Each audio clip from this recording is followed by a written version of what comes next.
Bonjour à toutes et tous et bienvenue dans le podcast Paroles d'Histoire.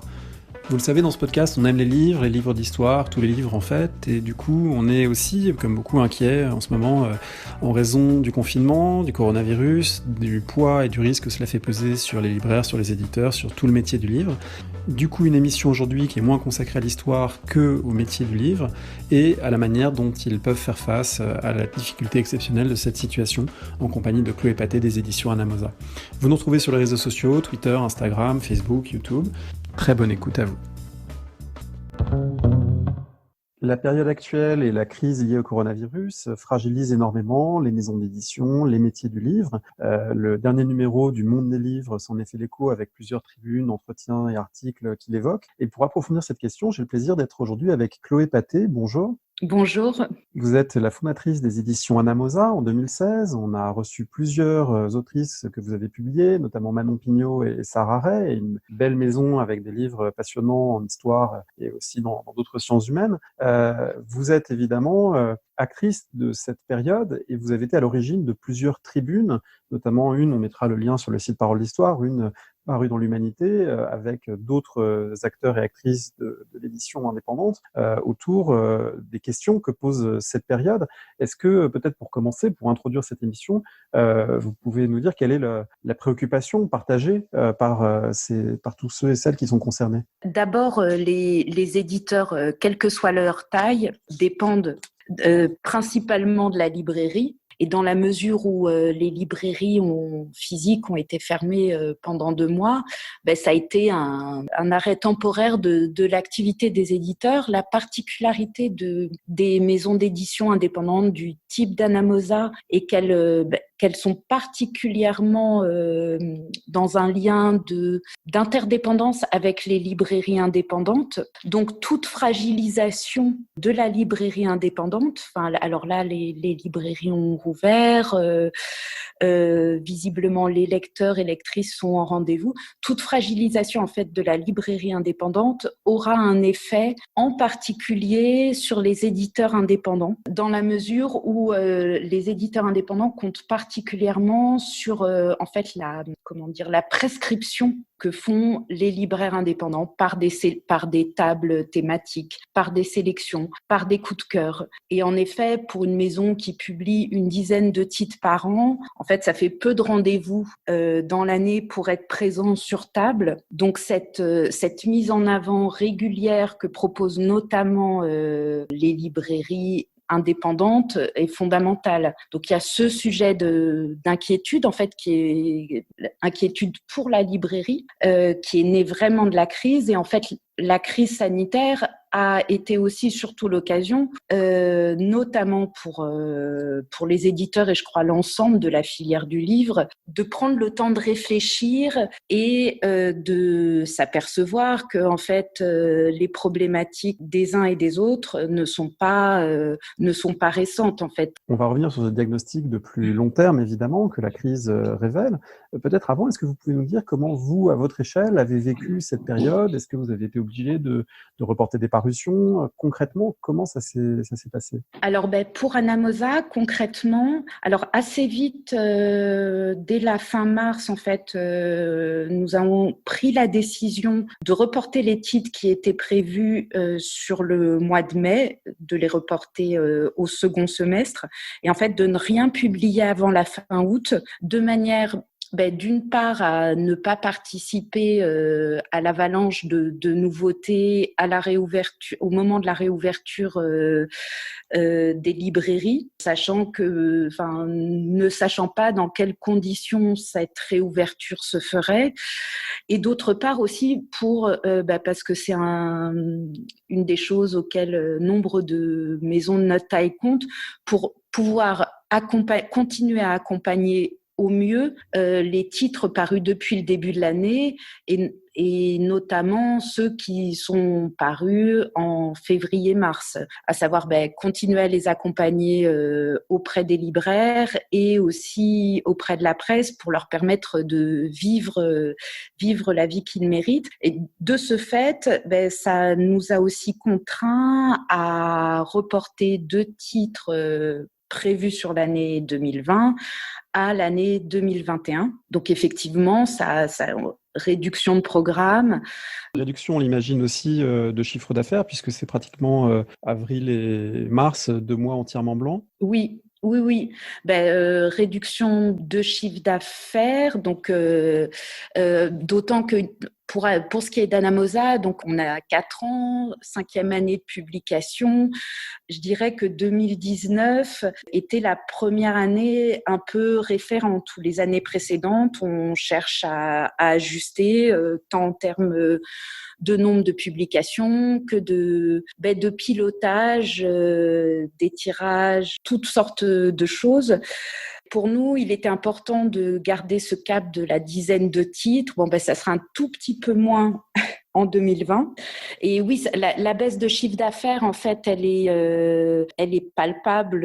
Elle est palpable déjà sur le mois de mars. Et ce que je voulais dire aussi, oui, c'est cette baisse de chiffre d'affaires, elle est liée d'une part à la fermeture des librairies, à la période de fermeture, mais aussi à l'annulation de festivals et salons. Et on avait, nous, beaucoup de rencontres ou d'invitations d'autrices et d'auteurs prévues entre avril et juin. Et ça, ce sont des moments de rencontre avec le public qui sont fondamentaux pour le partage des idées, mais aussi pour la vente de livres. Donc, il y a l'effet de librairie, mais aussi l'effet salon-festival qui va constituer un manque à gagner.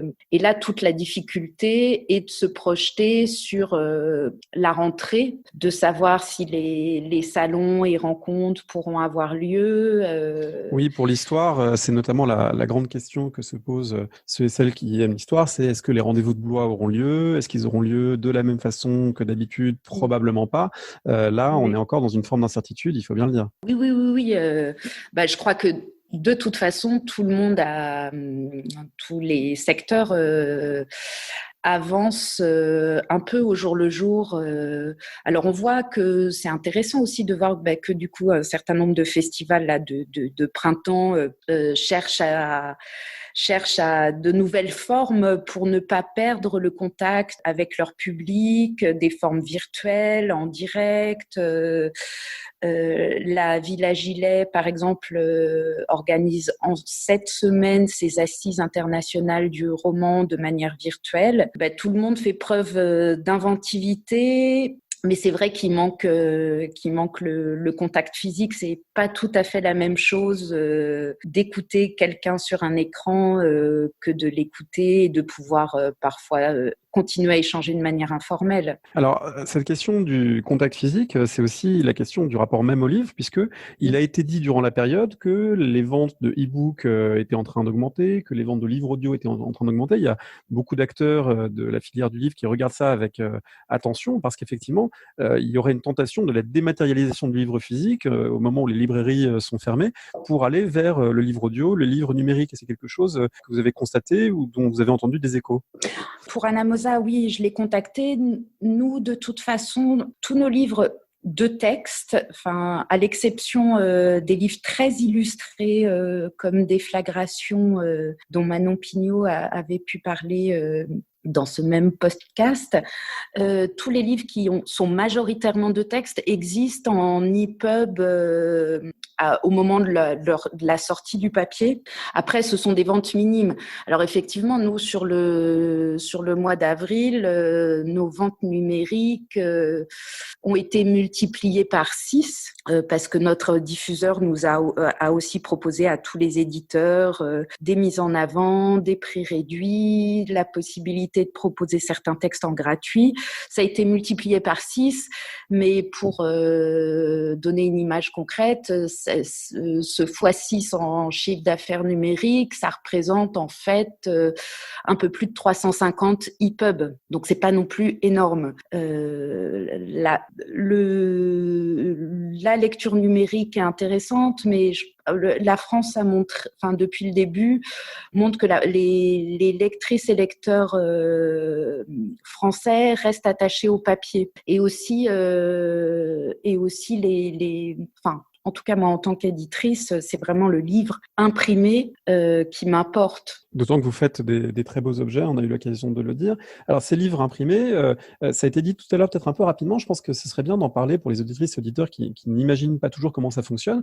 Vous avez dit, voilà, il faut qu'ils soient sur les tables, il va y avoir énormément de choses sur les tables des libraires en mai-juin, il ne faut pas les surcharger. En fait, on ne se rend pas toujours compte que le métier de libraire, c'est une partie de lecture, mais c'est aussi énormément de temps à déballer et remballer des cartons, parce qu'il y a cette dimension de la régularité des livres qu'il faut mettre en avant et ensuite des invendus qui repartent, qui est vraiment l'une des clés du métier et de la façon dont fonctionne le livre en France. Est-ce qu'on peut peut-être l'expliquer un petit peu à la lumière de cette crise? Ben oui, en fait, les sorties de livres sont rythmées chaque mois et selon des saisons, et ça on pourra peut-être aussi dire un mot de la saisonnalité des publications qui complique aussi parfois les choses par ce qu'on appelle des offices, en fait, des dates de mise en vente où les nouveautés arrivent, offices sur lesquels les libraires en fait choisissent les quantités qu'ils souhaitent mettre en avant. Et donc ces offices arrivent toutes les semaines, à l'exception de l'été.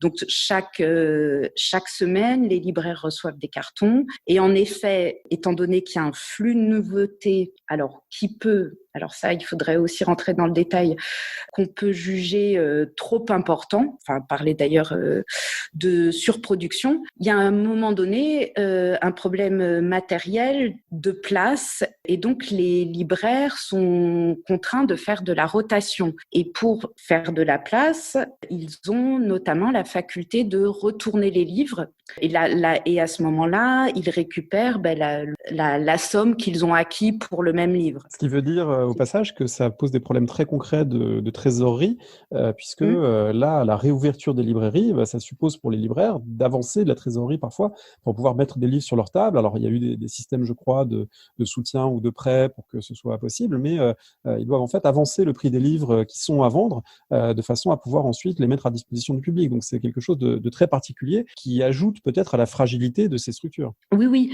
Alors, il faut dire aussi que certains diffuseurs, alors on pourra s'arrêter sur le rôle du diffuseur qui est entre l'éditeur et le libraire. Certains diffuseurs ont de manière ont très rapidement proposé aux libraires de différer de 2 mois, comme c'est le cas par exemple d'Interforum qui nous diffuse la facture des libraires. Donc au lieu de leur facturer à 2 mois, ils les facturent à 4 mois. Et pour ce qui est d'Interforum, ils ont prolongé cette mesure jusque fin juin ou fin juillet, de manière à ce que les libraires puissent souffler et aussi évite la tentation de faire des retours pour récupérer de la trésorerie. Parce que les retours pour les éditeurs, ça fait aussi du chiffre d'affaires négatif. C'est une des particularités aussi de l'édition où on peut avoir du chiffre d'affaires négatif d'un mois sur l'autre. Voilà, si on avait beaucoup misé sur un livre et qu'il revient en masse, évidemment, c'est pas bon. Et là, on pense à tous les libraires qui publient des livres d'hommes et de femmes politiques qui généralement se vendent très mal, tous les éditeurs plutôt. Généralement, c'est pas de très bonnes opérations, sauf exception. Alors, c'est intéressant de rentrer dans ces détails parfois méconnus, parce que le monde du livre, nous, à Paroliste, on adore lire et faire lire et conseiller des livres, mais évidemment, il y a toutes ces dimensions matérielles très concrètes qui sont importantes et qui sont importantes pour un secteur qui reste toujours fragile. Et là, la crise, elle a révélé cette fragilité avec une des questions qui se sont posées les plus rapidement, et vous avez été parmi celles et ceux qui ont dénoncé cela, c'est le fait que les libraires physiques fermaient, que donc beaucoup d'éditeurs étaient fragilisés, mais que les libraires en ligne, et en particulier Amazon, continuaient leur activité. Alors ça, est-ce que vous pouvez peut-être nous expliquer pourquoi ça pose problème dans l'écosystème français du livre? Alors oui, la question d'Amazon, elle est complexe parce que Amazon, de fait, est devenue, si on parle, l'une des principales librairies françaises. C'est un client qui occupe un poids et le problème justement de ce client-là, là, puis après je vais détailler sur Amazon, c'est qu'il rend certes un service rapide et efficace au lecteur ou à la lectrice très, très impatient, mais il y a la question, et ça ne vaut pas que pour le livre, du fait que Amazon ne paye pas totalement ses impôts en France. Il y a évidemment les conditions de travail qui ont été dénoncées dans les entrepôts, et il y a une forme sur la question, un des combats d'ailleurs structurés depuis un moment et qui revient là enfin et qui peut-être, et je l'espère, va aboutir, est la question d'un tarif postal dédié aux livres. Ça, c'est fondamental. Ouais. Il faut peut-être qu'on s'arrête un instant pour en parler parce que ça renvoie aussi à la question du prix unique du livre, puisque en France, depuis 1981, on ne peut pas brader les livres. Un géant comme Amazon ou une autre structure, imaginons la Fnac, etc., ne peuvent pas dire, voilà, je vais vendre à moins 50% tel BD et donc attirer le public. Mais du coup, Amazon se rattrape un peu en proposant des services de livraison gratuite qui revient en fait, d'une certaine façon, à contourner le prix unique du livre. Oui, alors, et puis d'ailleurs, je voulais juste sur justement cette loi de 81 dite loi Lang et le prix unique du livre, alors là, c'est un trésor que le secteur a en France, qu'on doit absolument, pour moi, préserver, voire renforcer. Et cette loi sur le prix unique du livre, en effet, elle a permis, et elle avait de toute façon pour objet, dans le cadre d'ailleurs d'actions interprofessionnelles, de préserver et voire de vivifier le tissu extraordinaire de librairies sur tout le territoire. Donc il y a ça. Et alors sur la question des frais de port, en fait, Amazon, alors depuis il y a eu différentes actions, doit facturer un frais de port symbolique qui est de 1 centime, si je ne me trompe pas, ce qui est ridicule. Donc il est probable, alors ça je suis pas assez spécialiste, qu'Amazon dispose d'accords pour l'ensemble de toute façon des marchandises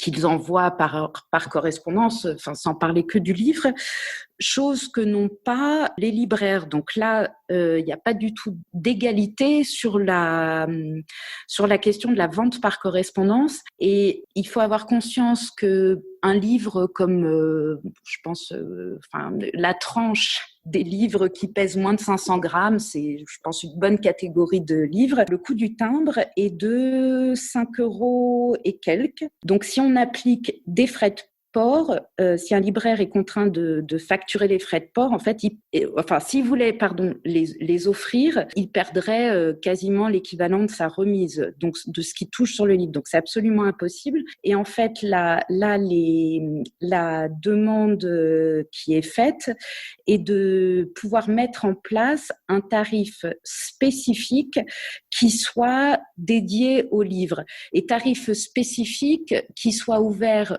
non seulement aux professionnels, éditeurs et libraires, mais aussi à tous les citoyens et citoyennes, en prenant en compte le fait que justement, dans le pays de la dite exception culturelle et dans le pays de la loi du prix unique du livre, on doit considérer que le livre n'est pas tout à fait une marchandise comme les autres. Et c'est pas qu'une question économique, dans le sens où c'est une question aussi vraiment intellectuelle, de circulation de la pensée. Et cette question-là me paraît, comme en plus elle est d'actualité en ce moment, il faut pas oublier que les entrepôts Amazon en France sont encore fermés. Donc c'est le moment de faire aboutir la question. Oui, ça paraît une des revendications, en tout cas, les plus immédiatement réalistes, parce que Oui. parmi les autres choses qu'on entend dans le monde du livre, dans les secteurs concernés, et en lisant les tribunes, par exemple, qui ont été publiées sur le site du Monde, il y en a eu plusieurs,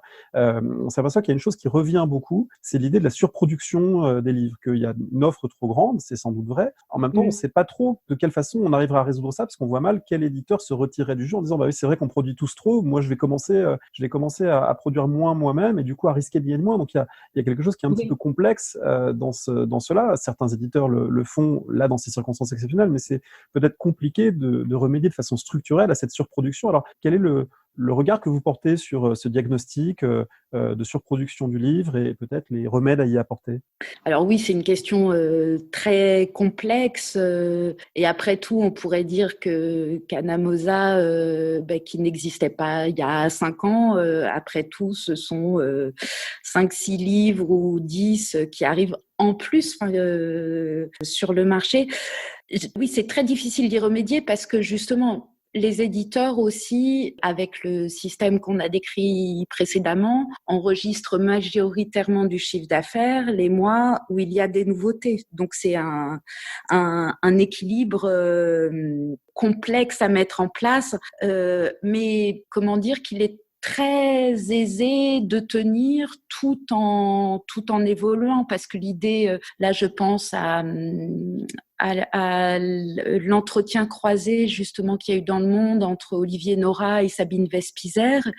Et Sabine Vespizer dit qu'elle a réussi, qu'elle n'augmente pas sa programmation depuis les 18 ans ou 19 ans que sa maison existe, et qu'en fait tous les efforts doivent être faits pour chacun des titres qu'elle porte. Les solutions, alors sur la surproduction, là je ne sais pas s'il y a des solutions structurelles, il y aurait des solutions raisonnables. Je crois que vous évoquiez justement des livres à rotation très rapide, des livres purement conjoncturels. On peut penser aux livres des politiques. J'ai vu que je crois qu'il y a plus d'une dizaine de titres là qui sont déjà prévus ici ou là entre juin et septembre autour du coronavirus. En fait, il faudrait c'est vrai qu'en plus on manquait de lecture et d'informations sur le sujet, donc je pense que voilà. ça va venir combler un vide. C'est vrai, c'est des livres indispensables. Bon, je plaisante, mais c'est vrai qu'on est partagé entre l'envie d'avoir des choses à lire et il y a beaucoup de choses qui paraissent qui sont très bien, le fait que personne n'a le temps de tout lire, et ça, j'en suis un témoin de tout à fait privilégié en recevant plein de livres comme journaliste ou critique. On n'a absolument pas le temps de tout lire. Il y a quelque chose qui est effectivement un peu déséquilibré. Alors, parmi les pistes évoquées, il y a aussi l'idée peut-être de rééquilibrer l'année du livre, parce que c'est vrai que le calendrier du livre en France, il est très particulier, avec des choses souvent très concentrées entre septembre et Noël, peut-être au détriment de quelque chose d'un peu plus lisse pour tous les métiers concernés. Oui. Je dirais que en fait la littérature avec un grand L rythme même le rythme, enfin le calendrier de publication des autres domaines, comme les sciences humaines. Alors, je vais laisser la jeunesse à part parce que je connais un petit peu moins bien. Mais par exemple, la rentrée, alors si on part du début de l'année, là, ce qui est devenu une seconde rentrée littéraire de janvier fait que, par exemple, en tant qu'éditeur de sciences humaines en général, donc il y a une forte concentration de romans en janvier. En tant qu'éditeur de sciences humaines, on évite de publier des titres avant la fin janvier, ne serait-ce que pour une question, par exemple, de place dans la presse spécialisée, parce que là aussi, les pages des suppléments livres ne sont pas extensibles. Donc je dirais que c'est quand même ça a été très rythmé par la littérature. Donc il y a ce moment de janvier, et il y a évidemment, alors là, le grand moment de août-septembre, de la rentrée littéraire avec un grand R. Et là, cette concentration est liée au fait aussi, ça c'est l'agent littéraire Pierre Astier a fait d'ailleurs une tribune sur le sujet au calendrier des grands prix de l'automne, qu'il s'agisse du Goncourt, du Fémina, Renaudot, Médicis. Et donc là aussi, par exemple, cette rentrée littéraire d'août-septembre, pour les éditeurs d'essais et de sciences humaines, en général, alors pas toujours, mais ça nous pousse, nous, à nous caler, à viser la fin septembre, le mois d'octobre, qui correspond par ailleurs aussi pour les notamment on en parlait pour l'histoire aussi à des grands rendez-vous, qu'il s'agisse du festival de Saint-Dié-des-Vosges pour la géographie ou des rendez-vous de l'histoire de Blois. Et puis après, il y a Noël. Il y a aussi la perspective de Noël, ce qui fait que, en fait, il y a des temps finalement assez restreints sur la publication de nouveautés. Et puis, il y a la période de juin-juillet, réservée traditionnellement. Mais alors là, c'est vrai que moi, j'étais assez d'accord avec ce qu'a écrit Pierre Astier. Traditionnellement, à, disons, des romans dits plus légers ou la littérature poche. Oui, je vois pas pourquoi on pourrait pas changer et étaler un peu plus le flux des nouveautés. Ce qui serait, à mon avis, d'autant plus nécessaire j'ai toujours trouvé qu'il y avait une part de fiction dans la rentrée littéraire, parce que la rentrée littéraire, elle est rythmée par des parutions qui sont chroniquées par des journalistes littéraires qui, généralement, ont eu les livres sur épreuve pendant l'été et ont eu le temps de les lire en vacances au bord de la piscine. Et en fait, ils les conseillent ensuite en septembre à des gens qui sont en train de reprendre le travail, de reprendre la vie familiale avec les enfants à l'école, etc. À un moment où on a peut-être le moins de temps pour lire. Enfin, je ne sais pas Oui. ceux et celles qui nous écoutent, mais le mois de septembre, personnellement, c'est celui où j'ai le moins de temps pour lire. Et c'est là où déferlent tous les conseils de lecture. Donc, il y a quelque chose qui me semble un peu, un peu irréaliste dans le fonctionnement actuel des calendriers de lecture et de publication en France. Oui. Non, moi je suis tout à fait d'accord avec ça, et ne serait-ce que si le rythme des nouveautés pouvait être un peu plus régulièrement lissé sur l'ensemble des 12 mois de l'année, je pense que ça pourrait donner aussi un appel d'air à beaucoup de titres. Et puis la rentrée littéraire aussi, ce paradoxe, les livres paraissent en août-septembre, mais tous les éditeurs en fait préparent, en fait c'est des livres parfois qui sont imprimés ou pré-imprimés dès le mois d'avril, mai, et c'est une course. Alors cette année, je sais pas comment ça va s'organiser, mais chaque éditeur qui en a les moyens organise des réunions avec les libraires en amont dès le mois de mai. Ce sont les stratégies pour les prix littéraires, donc ça occupe aussi et parfois les journalistes, je pense spécialisés en littérature, en fait sont déjà pris dès le mois de mai, juin et pendant l'été par ces lectures-là, et donc n'ont peut-être pas le temps pour ce qui paraîtrait en mai, juin. Dans ce contexte tout à fait exceptionnel, et tout le monde a dit que c'est sans précédent, ça a des effets sur toute une filière du livre qui ne se limite pas aux éditeurs et aux libraires, mais qui touche évidemment les auteurs, qui touche au sein des maisons d'édition des métiers qui sont très différents, qui touche les attachés de presse, les gens qui sont à la fabrication, qui touchent les diffuseurs. Enfin, on a tout un métier qui en subit les conséquences, et je crois qu'il y a plus de 80 000 personnes qui sont concernées en France, donc c'est tout à fait considérable. Cette fragilité économique de l'ensemble de ces métiers, elle est aussi à mettre en perspective avec la structure même du secteur. Peut-être qu'on peut rappeler qu'on a beaucoup parlé des maisons d'édition indépendantes, mais ces maisons d'édition indépendantes qui existent, elles font face aussi à des véritables mastodontes comme Hachette Livre ou Editis, qui tiennent une place très forte sur le marché, et toutes les structures ne sont pas à égalité en temps normal, et peut-être encore plus dans la crise actuelle. Oui, c'est toute la question aussi des réserves de trésorerie ou pas que peuvent avoir, et en général les plus petites structures n'en ont pas. Et puis il y a aussi quelque chose à avoir en tête, c'est que on a le lecteur ou la lectrice en librairie peut avoir l'impression, alors qui est réelle, parce que ça ne veut pas dire que les maisons perdent leur identité propre, d'une grande variété de maisons d'édition. Et ça existe, mais il y a aussi nombre de belles maisons qui ne sont plus indépendante. Donc, parfois sur une table, alors il faudrait faire l'exercice, mais on peut avoir, alors là je vais dire des chiffres un peu au hasard, mais 15 maisons représentées sans se rendre compte que 10 d'entre elles appartiennent soit au même groupe, soit à deux groupes différents. C'est qu'il y a une concentration capitalistique qui est là encore pas nouvelle, mais qui est conséquente. Et alors, en effet, quand on fait partie d'un groupe, il y a des économies d'échelle qui sont faites et pour ce que je connais le mieux, une maison d'édition indépendante, on peut pas faire ces économies d'échelle. Et un point important, effectivement, dans le nombre de personnes concernées dans la filière, c'est plus de 80 000 personnes.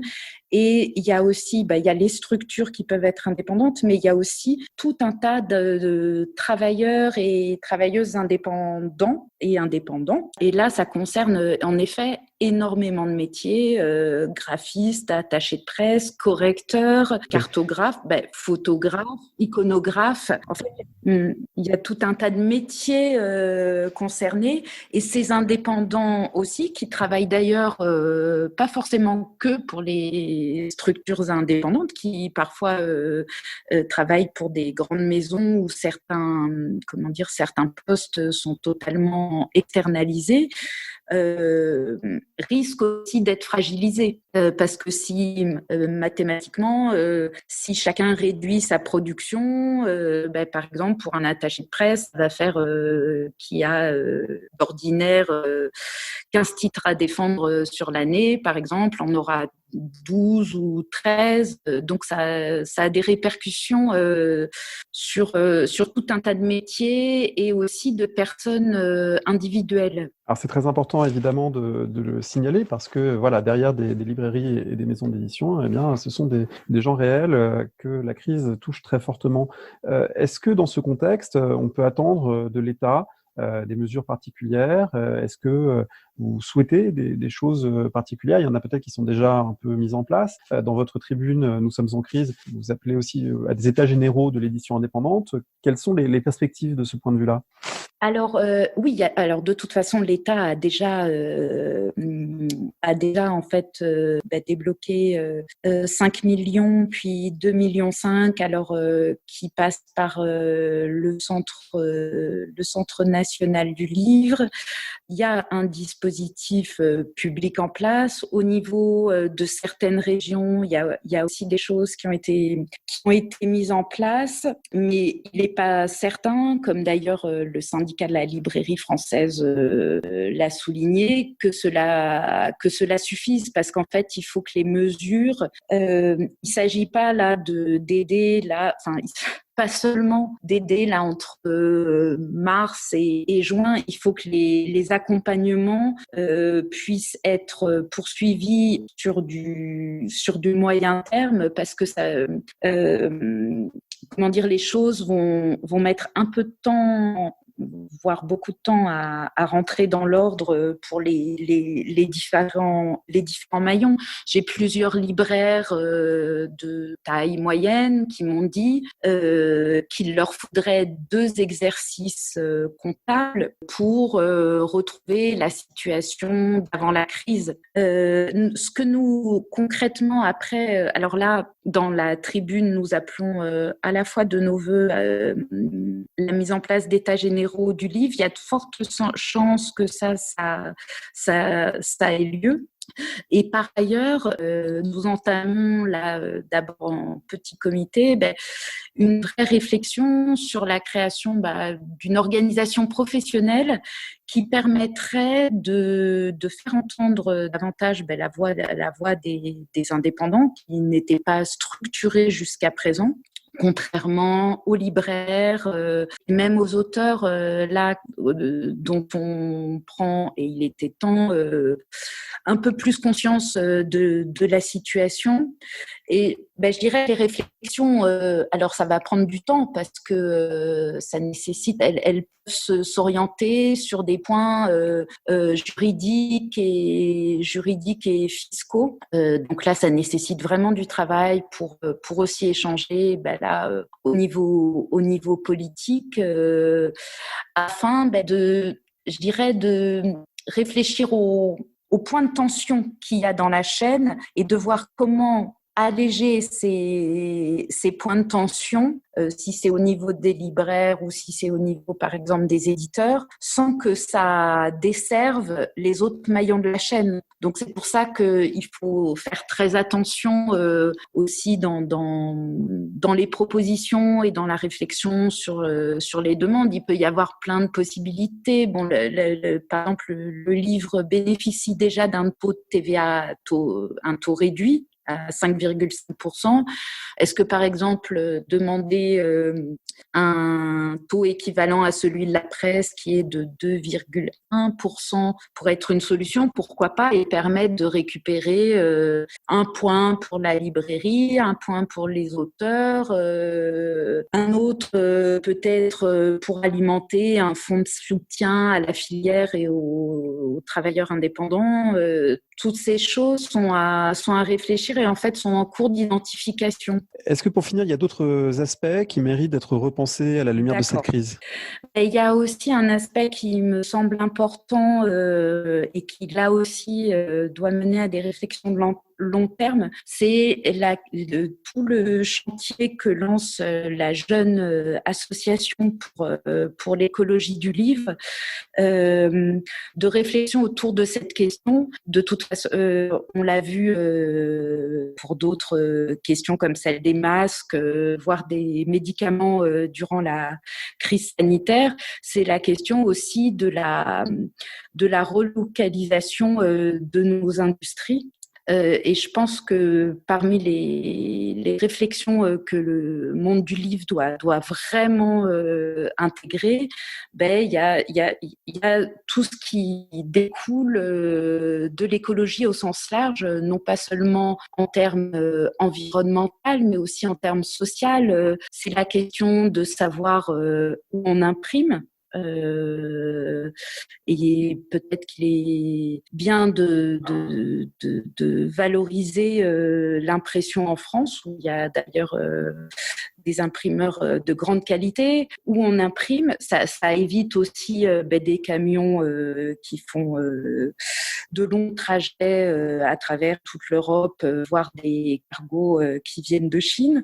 Sur quel type de papier, avec quel type de vernis.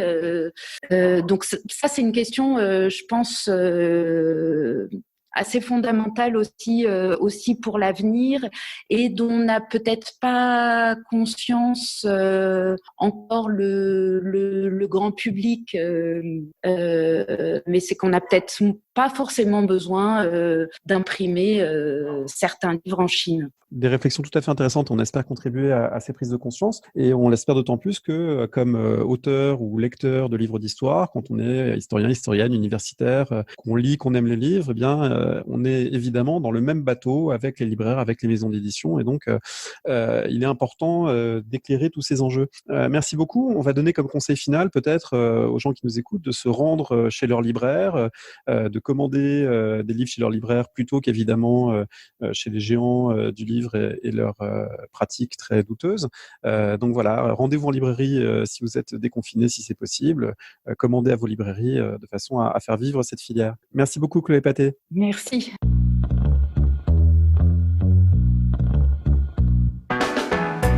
Merci de nous avoir écoutés. Rendez-vous sur le site www.paroledhistoire.fr pour toutes les informations sur le podcast, pour vous abonner, écouter ou télécharger les autres émissions.